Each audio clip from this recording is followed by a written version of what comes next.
2025 विधानसभा चुनाव में एनडीए की प्रचंड जीत हुई है और अब चर्चा चल रही है कि चिराग पासवान जो है अपने लिए उप मुख्यमंत्री का पद चाहते हैं। चिराग पासवान हमेशा से राज्य की राजनीति में केंद्र में रहना चाहते हैं। वहीं नीतीश कुमार की अगर बात करें तो अगर नीतीश कुमार 25 से 30 जो नारा दिया गया था, फिर से अगर नीतीश कुमार मुख्यमंत्री बनते भी है तब भी उनकी उम्र 75 साल हो गई और ऐसे में कहीं ना कहीं नए चेहरे की संभावना और तलाश जो है एनडीए में नीतीश कुमार के मुख्यमंत्री बनते ही शुरू जरूर हो जाएगी। नमस्कार, मैं विष्णु राव और आप देख रहे हैं लोकतंत्र भारत बिहार। चैनल पर नया है तो चैनल को सब्सक्राइब जरूर करें और वीडियो को ज़्यादा से ज़्यादा लाइक और ज़्यादा से ज़्यादा शेयर करें। चिराग पासवान जो सूत्रों से खबर मिल रही है, चिराग पासवान चाहते हैं कि नए मंत्रिमंडल में उन्हें उप मुख्यमंत्री बनाया जाए। जो सूत्रों से खबर मिल रही है कि चिराग पासवान उप मुख्यमंत्री बनना चाहते हैं। हालांकि अभी वो केंद्र में कैबिनेट मंत्री है, लेकिन चिराग पासवान हमेशा से ही राज्य की राजनीति में केंद्र में रहना चाहते हैं।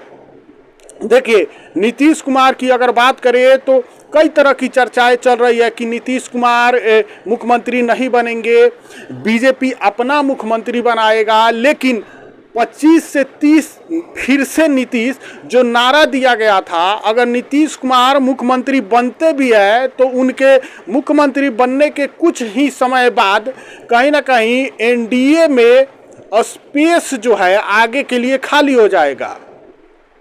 चिराग पासवान कहीं ना कहीं प्रबल दावेदार अपने आप को देखते हैं। सूत्रों से जो खबर मिल रही है, चिराग पासवान चाहते हैं कि उनको उप मुख्यमंत्री का पद दिया जाए। चिराग पासवान के हिसाब से सब कुछ अनुकूल है।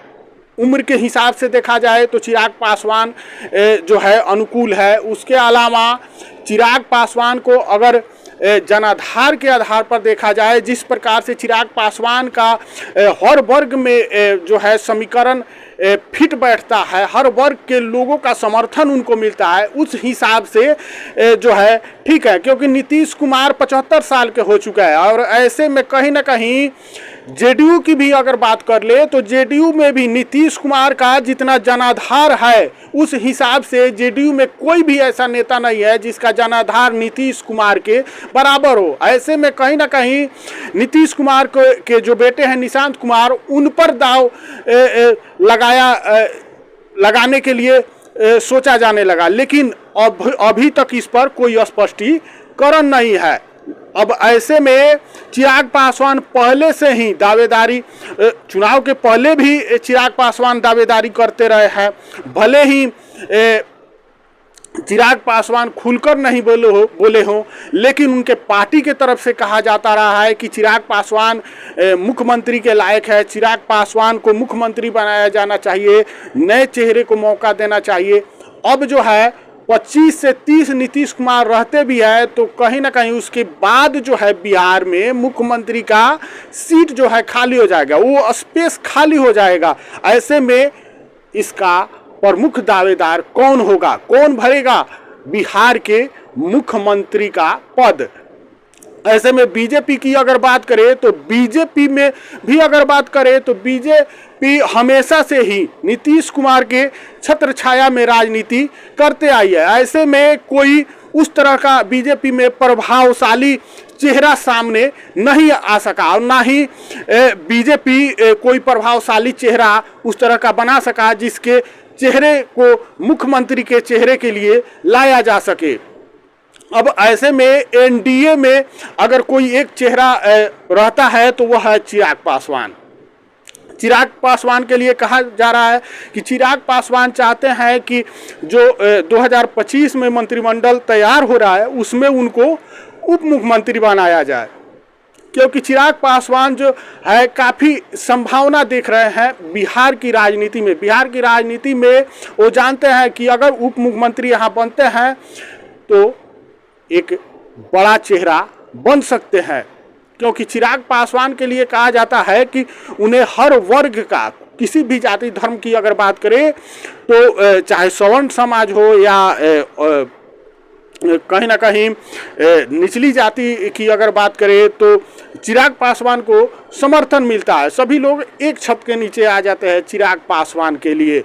हालांकि प्रशांत किशोर के लिए भी संभावना कोई कम नहीं है। हालांकि प्रशांत किशोर को एक भी सीट इस चुनाव में नहीं मिला, लेकिन उनको उनकी पार्टी को पहचान जरूर मिला है। ऐसे में अगर नीतीश कुमार के बाद में बिहार में स्पेस खाली होता है तो एक ऑप्शन प्रशांत किशोर भी बन सकते हैं आगे के चुनाव में। उसके अलावा अगर आरजेडी की बात करें, तेजस्वी यादव की बात करें, तो अभी जो जिस प्रकार से आरजेडी का हालात है, जिस प्रकार से आरजेडी चुनाव हार चुकी है और जिस प्रकार से अभी उनका पारिवारिक जो मामला चल रहा है, इसको लेकर अभी आरजेडी उस लायक नहीं है। लेकिन अगर तेजस्वी यादव यहाँ से पार्टी को संभाल कर चलते हैं और कहीं ना कहीं जैसे अगर देखा जाए तो यह भी चर्चा चल रही है कि मुस्लिम वोटर जो है वह भी आरजेडी से अब छिटक रहा है। ऐसे में ऐसा हुआ तो आरजेडी के लिए मुश्किल हो जाएगी और यह जो मौका आ रहा है ये बड़ा मौका है। अगर तेजस्वी यादव इस पर काम करते हैं पार्टी पर तो उनको भी यह मौका मिल सकता है। लेकिन वही मौका जो है चिराग पासवान शायद अभी से तलाशना शुरू कर दिए है और अपने चेहरे को एक मजबूत दावेदार के रूप में लाना चाहते हैं, पेश करना चाहते हैं। एनडीए में दिखाना चाहते हैं कि नीतीश कुमार के बाद अगर कोई चेहरा है तो वो मैं हूँ, कहीं ना कहीं चिराग पासवान। यानी बीजेपी की अगर बात करें तो बीजेपी में भी कोई उस तरह का चेहरा नहीं है अभी तक। बीजेपी इसमें जरूर विफल रही है कि बिहार में वह अपना चेहरा नहीं तैयार कर सकी। उसके अलावा जेडीयू में भी नीतीश कुमार के बाद अभी तक जो है उस जनाधार का कोई अभी तक नेता नहीं दिख रहा है जिसको माना जाए कि वह आगे नीतीश कुमार की जो गद्दी है, नीतीश कुमार जिस प्रकार से बिहार में लोकप्रिय है, नीतीश कुमार का जिस प्रकार से समर्थन लोगों का मिलता है, उस प्रकार से वो समर्थन जो है खींचने में और बटोरने में सफल हो सके। ऐसे में कहीं ना कहीं चिराग पासवान अगर यह चाहते हैं तो उनके लिए एक बड़ी संभावना जरूर है और एनडीए में एक प्रमुख दावेदार चिराग पासवान बन सकते हैं। बाकी इस पर आपकी क्या राय है कमेंट करके जरूर बताइएगा और चैनल पर नए हैं तो चैनल को सब्सक्राइब जरूर कीजिएगा। जय हिंद, जय बिहार।